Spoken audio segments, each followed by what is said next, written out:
নমস্কার, কেমন আছেন সবাই? আবার একটা ডেলি ব্লগ নিয়ে চলে আসলাম। আমি দেবস্মিতা। আজকের দিনটা আমি কেমনভাবে কাটালাম আর বাড়িতে কী কী রান্না হলো সেটাই আজকে দেখাবো। জানো তো, রিসেন্টলি একটা খুব বাজে হ্যাবিট আমার মধ্যে ইনকর্পোরেট হয়েছে, সেটা হচ্ছে ডুম স্ক্রোলিং। ঘুম থেকে উঠেই ডুম স্ক্রোলিং করি আমি।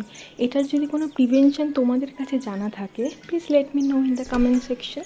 আর তোমাদের ওপরে আমার একটা অভিযোগ আছে, তোমরা ভিডিওস দেখো, তাহলে সাবস্ক্রাইব কেন করো না, লাইক কেন করো না? Please do subscribe, like and comment.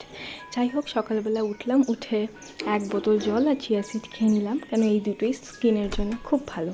আজকে ব্রেকফাস্টে হয়েছিল ডিম সেদ্ধ, আটার লুচি আর আলুর দম। খুব সুন্দর হয়েছিল ব্রেকফাস্টটা।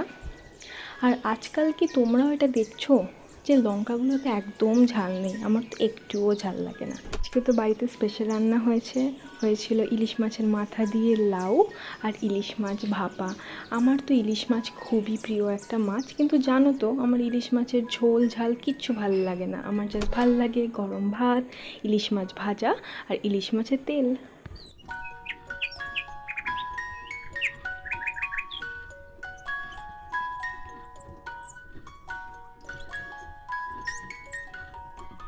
আস্তে করে বসাও, হাত পা ঘুরিয়ে ফেলে না।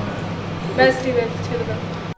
স্নান করে উঠলাম, উঠে আগেই পুজোটা সেরে নিলাম। শিবা হর হর ভোলে নমঃ শিবায়।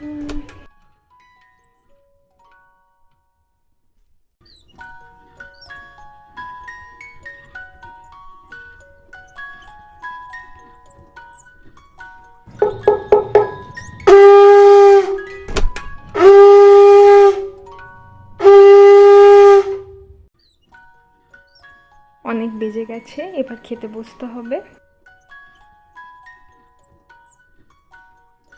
আমার কিন্তু লাউ অতটা বেশি ভালো লাগে না, কিন্তু যেহেতু ইলিশ মাছের মাথা দিয়ে করেছিল তাই খেয়ে নিয়েছিলাম। আর আমার তো যে কোনো মাছের মাথাই ভালো লাগে, আর ইলিশ মাছের মাথা হলে তো কোনো কথাই নেই।